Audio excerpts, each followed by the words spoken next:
Assalamualaikum, halo selamat pagi, salam sejahtera untuk kita semuanya. Bertemu kembali dengan channel Mengerti Ekonomi. Hari ini kita akan belajar untuk inflasi bagian yang kedua. Ada 3 subpokok bahasan yang akan kita pelajari. Yang pertama adalah penyebab inflasi, yang kedua adalah jenis inflasi dan menghitung laju inflasi, dan yang ketiga adalah pengendalian inflasi. Ini adalah materi kelas 11 semester 1 dari kompetensi dasar 3.4, yaitu menganalisis indeks harga dan inflasi. Oke, kita mulai untuk yang pertama, penyebab inflasi terlebih dahulu. Inflasi adalah kenaikan harga barang secara terus-menerus. Nah, apa penyebab inflasi itu? Yang pertama, inflasi bisa karena adanya peningkatan jumlah uang beredar. Peningkatan jumlah uang beredar itu akan menyebabkan kenaikan permintaan agregat.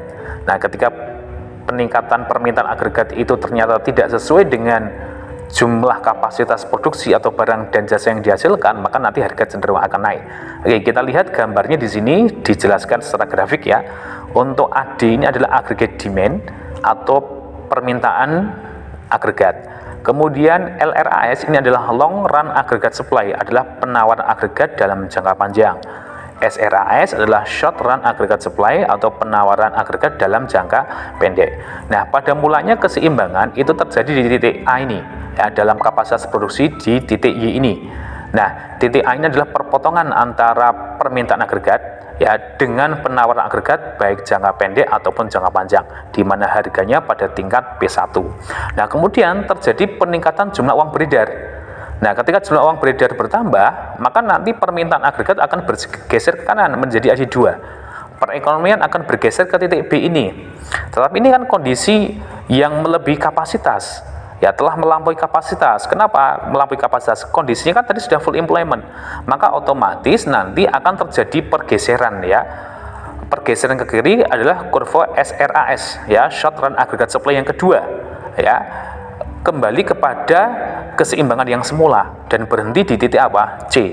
Nah, di mana titik C ini adalah keseimbangan yang baru ya, akibat pergeseran kurva short run aggregate supply atau penawaran agregat dalam jangka pendek, karena kapasitas produksi ya sudah tidak mungkin lagi di titik B karena sudah melampaui, karena kapasitas sudah full employment, jadi kembali ke titik semula. Di titik C ini adalah merupakan keseimbangan yang baru. Dilihat di situ bahwa terjadi kenaikan harga ya, yang mulanya dari P1 menjadi P2. Ini adalah peningkatan jumlah uang beredar yang bisa menyebabkan terjadinya inflasi. Yang kedua adalah inflasi karena dari sisi ada tarikan permintaan atau demand pull inflation. Nah, inflasi permintaan ini timbul akibat dari interaksi antara permintaan dan penawaran domestik dalam jangka panjang.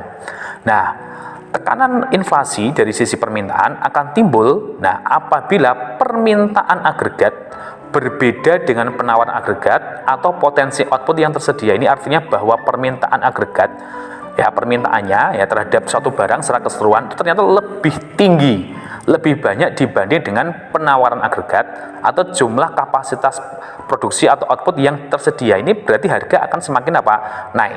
Nah, sebagai contoh misalnya demikian. Ada mulanya harga di titik P1 ini ya, ini adalah titik potong pertemuan antara agregat demand ya dengan long run aggregate supply ini dengan penawaran jangka panjang. Nah, kemudian terjadi kenaikan permintaan. Nah, agregat demand-nya adalah bergeser ke kanan.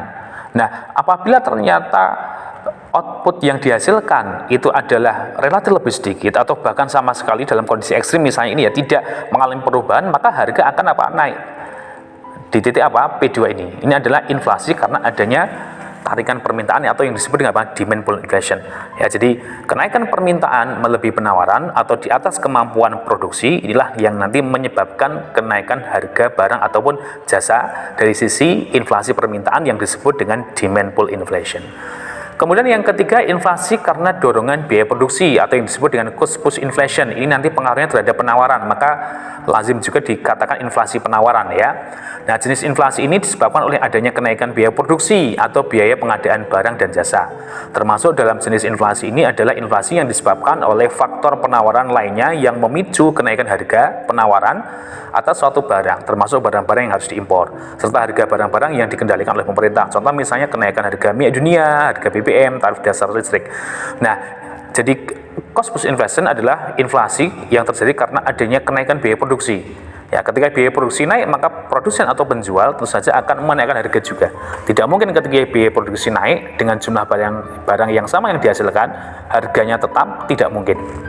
Maka otomatis dia akan menaikkan harga, produsen akan menaikkan harga. Nah, inflasi karena adanya dorongan biaya produksi itu disebut dengan cost push inflation. Secara grafik kita lihat di sini gambarnya ya. Nah, P1 ini adalah harga sebelum inflasi misalnya. Nah, kemudian terjadi kenaikan biaya produksi menyebabkan kurva agregat supply-nya bergeser ke kiri atas. Maka harganya semakin naik menjadi P2 di sini. Ini adalah inflasi karena adanya dorongan biaya produksi. Yang keempat, inflasi ekspektasi. Oke, inflasi ekspektasi ini sangat berperan dalam pembentukan harga dan juga upah tenaga kerja. Nah, apabila para pelaku ekonomi baik individu, lembaga atau dunia usaha berpikir bahwa laju inflasi yang terjadi di waktu-waktu lalu masih akan terjadi di waktu yang akan datang, maka para pelaku ekonomi akan melakukan antisipasi untuk mengurangi kerugian yang mungkin timbul. Ya, maka otomatis dia kalau ada harapan bahwa ada inflasi itu nanti pelaku ekonomi itu juga produsen terutama ya, ini dia mengantisipasi ya, maka dia akan menentukan harganya relatif lebih tinggi. Nah, demikian juga pelaku usaha akan memperhitungkan biaya produksi dengan kenaikan tingkat harga seperti pada waktu yang lalu. Nah, ekspektasi inflasi juga dapat disebabkan oleh ekspektasi atau pelaku ekonomi yang didasarkan pada perkiraan yang akan datang akibat adanya kebijakan yang dilakukan oleh pemerintah pada saat ini. Ya, contoh misalnya saat ini pemerintah yang mengambil kebijakan misalnya menaikkan tarif dasar listrik ya. Sebelum katakanlah baru ada wacana kenaikan tarif dasar listrik ya, ini ya sudah terjadi ya pergolakan harga ya di tingkat konsumen. Oke, maka peran Bank Sentral atau Bank Indonesia ini sangat urgent sekali ya, bahwa kebijakan Bank Sentral yang kredibel dan konsisten ini dapat mengarahkan pembentukan ekspektasi inflasi ke depan yang rendah. Oke, yang kelima ya, inflasi juga bisa disebabkan oleh adanya pergolakan harga makanan ya, atau juga nanti harga yang ditentukan oleh pemerintah. Ya, di samping itu nanti kita lihat inflasi juga disebabkan oleh faktor-faktor alam, misalnya gagalnya panen atau panen yang berlebih, faktor-faktor sosial ekonomi, misalnya adanya masalah atau hambatan dalam distribusi suatu barang, menyebabkan terjadinya yang disebut dengan volatile food ya, atau harga makanan yang bergejolak. Atau faktor-faktor yang timbul karena kebijakan tertentu, misalnya karena adanya kebijakan tarif, pajak, pembatasan impor, atau kebijakan lainnya. Ini nanti disebut dengan administrative price atau harga yang diatur oleh pemerintah. Inflasi juga bisa dilihat dari asal sumbernya. Yang pertama adalah inflasi yang berasal dari dalam negeri, contohnya domestic inflation di sini ya. Artinya ya, contohnya adalah misalnya bencana alam yang mengakibatkan gagalnya panen yang terjadi di dalam negeri, yang biasa terjadi musim penghujan, ini bisa menyebabkan terjadi inflasi. Kenapa? Ketika gagal panen, maka hasil pangan akan semakin berkurang atau menurun. Ini menyebabkan harga barang naik. Ini adalah kondisi inflasi yang berasal dari dalam negeri yang disebut dengan domestic inflation. Yang kelima adalah inflasi juga bisa berasal dari luar negeri yang disebut dengan imported inflation. Nah, ini contohnya misalnya kenaikan harga barang impor yang menyebabkan harga barang lain terpengaruh naik, merupakan contoh inflasi yang berasal dari luar negeri atau yang disebut dengan imported inflation. Oke, yang kedua adalah kita belajar tentang jenis inflasi dan cara menghitung laju inflasi. Oke, jenis inflasi dibagi menjadi 4 berdasarkan tingkat keparahannya ya. Ada inflasi ringan, itu kalau inflasinya di bawah 10%. Inflasi sedang itu 10 sampai dengan 30, inflasi berat 30 sampai 100, dan inflasi hiper atau hiperinflasi adalah di atas 100%. Oke, kita lihat contoh menghitung laju inflasi ya. Ini rumusnya dahulu. Oke ya, indikator untuk menghitung laju inflasi yang paling banyak menggunakan IHK atau indeks harga konsumen, itu yang paling sering ya. Nah, indeks harga konsumen itu nanti menggunakan survei biaya hidup ya, yang dilaksanakan oleh BPS. Ada 7 kelompok bahan yang dihitung ya, bahan atau barang ya. Ada kelompok bahan makanan, makanan jadi, minuman rokok dan tembakau, kelompok perumahan, air listrik, gas dan bahan bakar, kelompok sandang, kelompok kesehatan, kelompok pendidikan, rekreasi dan olahraga, kelompok transport, komunikasi dan jasa keuangan. Selain dengan IHK atau indeks harga konsumen, ini juga bisa inflasi dihitung dengan indeks biaya hidup, indeks harga produsen, indeks harga perdagangan besar, atau juga dapat dihitung dengan deflator PDB atau disebut dengan PDB deflator. Oke, sekarang kita lihat contoh menghitung laju inflasi. Rumusnya terlebih dahulu. Laju inflasi periode tertentu ya atau periode KT yaitu IHKT min IHKO dibagi IHKO dikali 100%. T adalah periode tertentu, O adalah periode sebelumnya. Ya, sebagai contoh misalnya indeks harga pada bulan Juli 2018 itu 120% dan indeks harga Agustus 2018 adalah 125%. Maka laju inflasi Agustus 2018 dapat dihitung sebagai berikut. Oke. Laju inflasi periode tertentu atau yang KT ya adalah IHKT min IHKO dibagi IHKO atau IHK0 dikali 100%. IHKT-nya adalah bulan Agustus tahun 2018. O-nya adalah tahun sebelumnya, bulan sebelumnya, Juli 2018 dibagi IHK Juli 2018. Oke, berarti nanti 125% dikurangi 120% dibagi 120% dikali 100% hasilnya adalah 4,1%. Termasuk inflasi ringan. Oke, kita lanjutkan untuk materi yang ketiga adalah pengendalian inflasi. Inflasi dapat berdampak negatif terhadap perekonomian. Setiap negara berusaha untuk dapat mengendalikan laju inflasi pada suatu tingkat yang rendah dan stabil. Di negara-negara maju, tingkat inflasi yang rendah dan dianggap wajar pada umumnya berkisar 2-3%. Di Indonesia, angka inflasi single digit ya artinya kurang dari 10% ini masih dianggap wajar. Di Indonesia sampai dengan tahun 90-an sering dikatakan bahwa inflasi single digit dianggap sebagai batas psikologis, artinya inflasi apabila melampaui single digit baru dianggap berbahaya. Dengan kata lain inflasi sampai 9% masih dianggap wajar. Oke. Untuk inflasi permintaan, ya karena faktor penyebabnya adalah kelebihan uang beredar, maka kebijakan yang sesuai adalah kebijakan moneter nantinya. Ya, nah apa saja kebijakan moneter ini? Kebijakan moneter ini nanti dilakukan oleh Bank Sentral atau Bank Indonesia ya.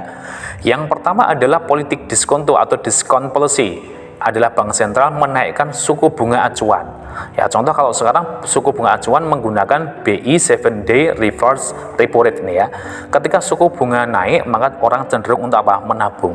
Sehingga jumlah uang beredar yang di masyarakat akan semakin berkurang. Karena di sini untuk kebijakan moneter ini adalah bagaimana inflasi yang jumlah uang beredar berlebih itu supaya berkurang. Ya, dengan suku bunga harapannya adalah masyarakat akan apa? Menabung. Ya, kemudian masyarakat yang akan mengajukan kredit semakin sedikit. Kenapa? Karena suku bunganya adalah tinggi. Yang kedua adalah politik pasar terbuka atau open market policy, di mana Bank Indonesia nanti adalah menjual surat berharga. Nah, contoh misalnya SBI ya, sertifikat Bank Indonesia. Nah, dengan menjual surat berharga atau sertifikat Bank Indonesia, nanti uang yang ada di masyarakat juga akan semakin berkurang. Kemudian yang ketiga adalah politik cadangan kas atau giro wajib minimum atau cash ratio policy, adalah menaikkan cadangan kas.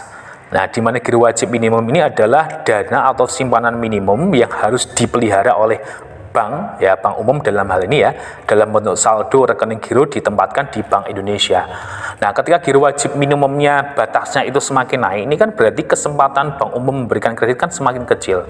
Ya, ini harapannya bahwa jumlah uang beredar supaya tidak bertambah banyak. Kemudian yang keempat ada politik pagu kredit atau pembatasan kredit, plafon kredit policy. Nah, ini digunakan untuk membatasi pemberian pinjaman ya atau nanti kegiatan kreditnya menggunakan kredit yang dipersulit atau selektif ya, diperketat kreditnya karena jumlah uang beredar sudah terlalu banyak. Oke, kebijakan mengurangi jumlah uang beredar ini nanti disebut dengan politik uang ketat atau tight money policy. Nah, ini merupakan kebijakan moneter yang bersifat kontraktif ya. Nah, apabila perekonomian dalam kondisi hiperinflasi, ini Bank Sentral juga bisa melakukan kebijakan pemotongan nilai uang atau yang disebut dengan centering ya. Indonesia pernah melakukan ketika zaman Orde Baru dulu ya, bahwa nilai mata uang dipotong ya menjadi separohnya di situ ya. Di masa Orde Lama pernah melakukannya dengan kebijakan Gunting Safruddin. Oke, ini adalah kebijakan mengendalikan inflasi dari sisi permintaan dengan kebijakan moneter ya. Oke, untuk mengatasi inflasi yang disebabkan oleh faktor penawaran ya, maka kebijakan yang sesuai adalah kebijakan fiskal atau kebijakan ekonomi lainnya. Oke, untuk kebijakan fiskal ini adalah kebijakan pemerintah dalam hal mengatur ya pendapatan dan pengeluaran negara. Untuk mengatasi inflasi diantaranya yang pertama adalah mengurangi pengeluaran negara karena ini jumlah uang beredar kan sudah banyak. Kemudian penghematan pengeluaran pemerintah, kemudian pengurangan utang luar negeri, kemudian menaikkan atau mengefektifkan pajak. sehingga nanti jumlah uang beredar di masyarakat harapannya akan semakin berkurang.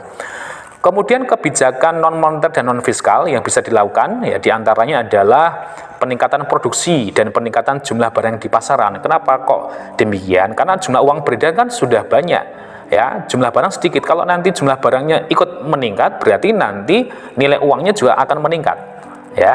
Jadi artinya di sini bahwa nilai uang tidak semakin menurun. Nah, ini adalah kebijakan non moneter dan non fiskal. Kemudian juga bisa dengan pengendalian dan pengawasan harga, misalnya pemerintah menetapkan kebijakan harga maksimum, dan yang terakhir adalah kebijakan upah dengan menaikkan upah real yang sudah memperhitungkan inflasi. Oke, terima kasih, sampai di sini dulu. Semoga bermanfaat. Assalamualaikum, salam sejahtera untuk kita semuanya.